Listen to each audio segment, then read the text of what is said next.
Distribution efforts are up at the Los Angeles Regional Food Bank, the nerve center for hundreds of small charities that operate neighborhood food pantries and meal programs. It was already experiencing rising demand in 2019 in an area coping with homelessness and soaring rents. That was continuing into January and February. And yeah, as far as March is concerned, we've really moved into sort of a new world now. With the economy at a near standstill, direct food distribution programs have expanded, breaking weekly records.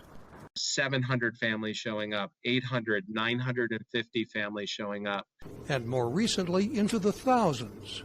That's because many families have lost their income and most workers are staying at home because of orders by governors and mayors.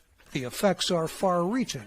In normal times, food banks can send help to other needy regions.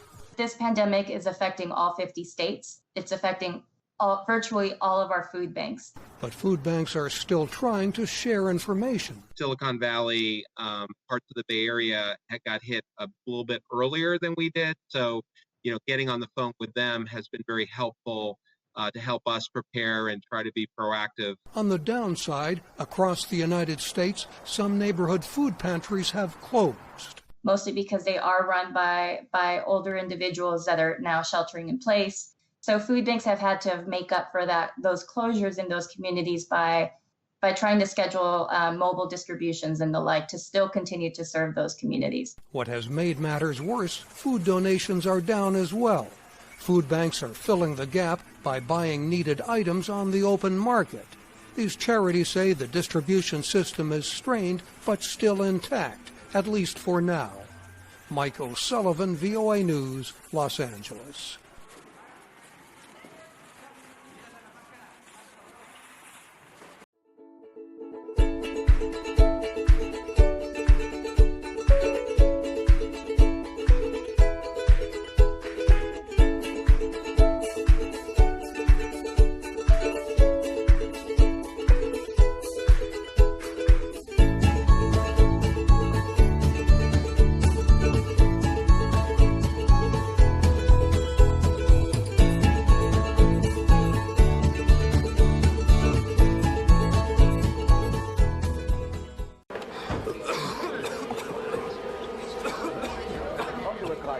This is not an episode of coronavirus. It is a scene from the 1995 movie thriller Outbreak by Wolfgang Petersen and one of the top 10 films currently streaming on Netflix.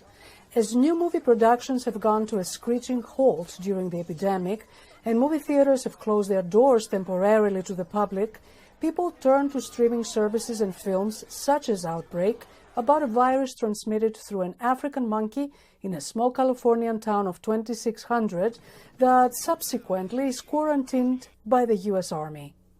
The most optimistic projection for the spread of the virus is this: 24 hours, 36 hours, 48 hours. The film, one of many dealing with doomsday scenarios, is built on the anxiety of an unseen enemy transmitted from one person to another, of people locked indoors to protect themselves or others.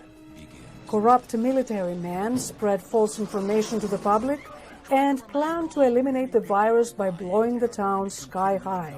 They're dropping it. But why do viewers watch these types of films during the coronavirus epidemic? Dr. Caroline Lorente, a developmental psychologist, attributes that to what she calls humans' death angst, a deep sense of anxiety as people try to make sense of their own mortality. She says doomsday films with a positive outcome comfort viewers. It's escapism, right? This idea, and some people might say that's what it is, that we can, for 2 hours, get out of our heads and then to the screen and to the story. And there's something exciting and thrilling about watching some of these thrillers. It raises our heart rates, but the arc is beautiful because then there's a thrill and then almost always this reparation. Film expert Cynthia Fuchs says doomsday films such as Steven Soderbergh's 2011 film Contagion, about a deadly global virus, offer a sense of solidarity among viewers watching scientists racing against time to save humanity. There has to be sort of working together, there has to be a sense of connectedness, there has to be a sense of sort of strategic planning. Fuchs also says many of these films deal with a pandemic scenario that is of far greater proportion